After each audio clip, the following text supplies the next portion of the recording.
Sir నమస్తే అండి. మరి కూటమి ప్రభుత్వం అధికారంలోకి వచ్చి 8 నెలలు కావస్తా ఉన్న తరుణంలో అసలు అమరావతి విషయంలో ఎలాంటి మార్పులు మీరు గమనించారు 8 నెలల నుంచి? అసలు ప్రస్తుతం అమరావతి పరిస్థితి ఏ విధంగా ఉందండి? జై అమరావతి, జై ఆంధ్రప్రదేశ్ అండి. ఒక ఆంధ్రప్రదేశ్ పౌరుడిగా మరి అమరావతికి భూములు ఇచ్చిన రైతుగా నేను చెప్పేది ఏంటంటే, గత గవర్నమెంట్కి ఈ గవర్నమెంట్కి చాలా వ్యత్యాసం ఉందండి. మరి పనులు అయితే తొందరగా సాగట్లేదని ప్రజలందరూ అనుకుంటున్నారు, కానీ దాంట్లో వాస్తవం అయితే లేదండి. మరి నాకు తెలిసినంతవరకు, మా రైతులకు తెలిసినంతవరకు విషయం ఏంటంటే, గతంలో జగన్మోహన్ రెడ్డి గారు అమరావతిని ఎంత విధ్వంసం చేయాలో అంత విధ్వంసం చేసి, ఆయన చివరికి కనీసం సెంటు భూములు కూడా ఎక్కడెక్కడ తీసుకొచ్చి వాళ్ళ బినామీలను తీసుకొచ్చి వాళ్ళ ఇష్టం వచ్చినట్టు ఇచ్చుకొని చెప్పి, భవిష్యత్తులో మరి అమరావతికి ఏ నాయకుడు వచ్చినా కానీ అమరావతిని నాశనం చేయడానికి కంకణం కట్టుకొని వాళ్ళకి మరి ఇక్కడ పరిస్థితులన్నీ అర్థం కాకుండా చేసి, మరి ఎట్టి పరిస్థితుల్లో కూడా అమరావతిని కట్టనీయకుండా ఉండాలనేది ఆయన జయం. ఆ జయం ప్రకారం ఆయన పనిచేశాడు. మరి చివరిలో కూడా ఆ సెంటు భూములు ఇచ్చాడు. మరి పైపెచ్చు మరి కరకట్టనేమో 4 లైన్లు అభివృద్ధి చేస్తానని చెప్పి మరి డబ్బులు కూడా శాంక్షన్ చేశారు. మరి శిలాఫలకం వేసుకున్నారు. మరి కొంత పని అయితే చేశారు. మరి తర్వాత అక్కడ రైతులు భూమి ఇవ్వడానికి అయితే ఒప్పుకోలేదంట. మరి వాళ్ళు అడిగిన మరి కాంపెన్సేషన్ వీళ్ళు ఇవ్వలేకపోయారు. మరి ఏంటో మాకైతే తెలియదు, కానీ మరి దాన్ని అట్లాగైతే పెట్టేశారు. మరి ఇప్పుడు కూటమి ప్రభుత్వం వచ్చింది. మరి కూటమి ప్రభుత్వం వచ్చిన తర్వాత ఈ టెండర్లన్నీ పిలిచారు. అమరావతికి చాలా టెండర్లు పిలిచారు. మరి టెండర్లకి వాళ్ళు కంపెనీ వాళ్ళు తీసుకున్న తర్వాత మరి వాళ్ళ వాహనాలు రావాలన్నా కానీ, మెటీరియల్ రావాలన్నా కానీ, ఇప్పుడు హైవే రోడ్డు కనెక్షన్ ఉంటేనే మనకి అమరావతిలోకి రావడానికి కుదురుతుంది. అట్లాగే మరి ఇప్పుడు మన కొత్తగా జాతీయ రహదారి ఒకటి మనకి అవకాశం వచ్చింది. అది కూడా తొందరలో పూర్తవుతుంది అంటున్నారు. అట్లాగే ఈ కరకట్ట 4 లైన్ల రహదారి కూడా తొందరగా పూర్తయితే మరి మనుషులు కానీ సచివాలయానికి వచ్చే ఉద్యోగస్తులు కానీ అటు వచ్చినా మరి వాహనాలు కానీ ఇంకా మెటీరియల్ తీసుకొచ్చేది కానీ ఈ కొత్త వారధి మీద కనుక వస్తే మరి అమరావతి తొందరగా పరుగులు పెడుతుందని మేము నమ్ముతున్నాం. మరి అట్లాగే జగన్మోహన్ రెడ్డి గారు మరి గతంలో 4 లైన్లకి డబ్బులు కూడా శాంక్షన్ చేసి మరి పనులు మొదలుపెట్టిన తర్వాత ఎందుకు చేయలేకపోయారు మరి వాళ్ళ నాయకులు అయితే చెప్పాలి. మాకైతే ఈ కూటమి ప్రభుత్వం వాళ్ళు గ్యారెంటీగా చేస్తారని నమ్మకం ఉంది. అసలు వాళ్ళ కాన్సెప్టే అమరావతి.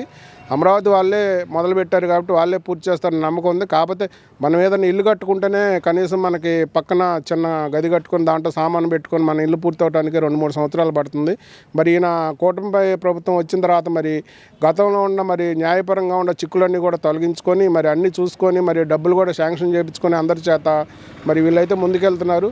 మరి అట్లాగే మరి ఇప్పుడు కూడా అమరావతి మీద విషయం చెబుతున్నారు. ఇంకా 11 సీట్లు వచ్చినా కానీ జగన్మోహన్ రెడ్డి గారు మరి ఏమనుకుంటున్నారు మాకైతే అర్థం కావట్లేదు. కానీ మాకైతే 40% ఓట్లు వేసారు. ఇంకా వాళ్ళు ఉన్నారు, మాకు భవిష్యత్తులో మేమే అధికారం వస్తామని చెప్పి వాళ్ళు కూడా నమ్మబలుగుతున్నారు. వాళ్ళకు కూడా మేము విజ్ఞప్తి చేసేది ఏంటంటే, మీరు 40% ఓటింగ్ వచ్చినా 50% ఓటింగ్ వచ్చినా మీరు ప్రజలకు మంచి చేయండి. ఇప్పుడు ఏ నాయకుడు వచ్చినా కానీ సంక్షేమ కార్యక్రమాలు అందరూ ఇచ్చేదే. కాకపోతే ఏంటంటే కొంతమంది బ్యాంకులు వేస్తున్నారు, కొంతమంది బటన్ నొక్కుతున్నాం అని చెప్తున్నారు. కానీ బటన్ నొక్కినంత మాత్రాన అభివృద్ధి జరుగుతుందని మేమైతే అనుకోవట్లేదు. మరి గత 5 సంవత్సరాలు మీరు ఏ బటన్ అయితే నొక్కారో మరి ఆ బటన్ వల్ల దాదాపు 10 లక్షల కోట్ల రూపాయలు అప్పు అయిందంట. మరి అప్పుకు ప్రతి నెల వడ్డీ కట్టాలి కదా. మీరు వదిలిపెట్టిన బాకీలన్నిటి కూడా మరి వాళ్ళు కూటమి ప్రభుత్వాలు కడతారు. మరి కూటమి ప్రభుత్వాలే కట్టారా అంటే ఏ ప్రభుత్వం అయినా సరే ప్రభుత్వం అనేది కంటిన్యూషను.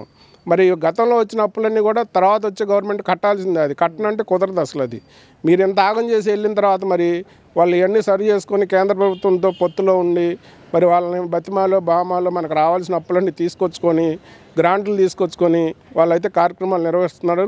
మేము దానికి చాలా అనుకూలంగా ఉన్నాం. రాష్ట్రంలోని ప్రజలందరూ కూడా గమనించాలని కోరుకుంటున్నాం. అంటే ఐకానిక్ టవర్స్ కడతానన్న చంద్రబాబు నాయుడు ఈరోజు అమరావతిలో చేపల చెరువుల పెంపకాన్ని తీసుకొచ్చాడని చెప్పేసి కూడా పెద్ద ఎత్తున ట్రోల్స్ చేస్తూ ఉన్నారు.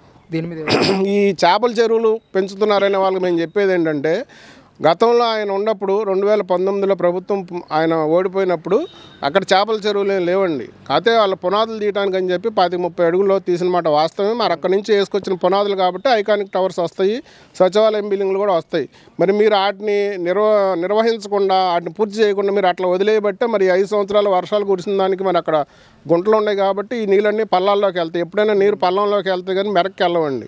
మరి మీకు అవన్నీ తెలుసు కూడా ఏంటంటే మీరు అమరావతి మీద బురద చల్లాలి, అమరావతిని కట్టనీయకుండా చేయాలి. మరి ఆంధ్రప్రదేశ్కి ఇప్పుడు కూడా రాజధాని లేకుండా చేయాలి.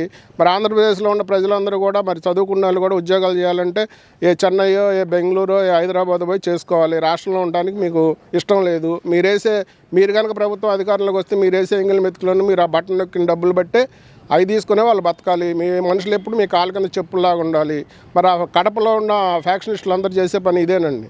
వాళ్ళని ఎప్పుడు వాళ్ళ కింద మనుషుల్లా చూడరాళ్ళు.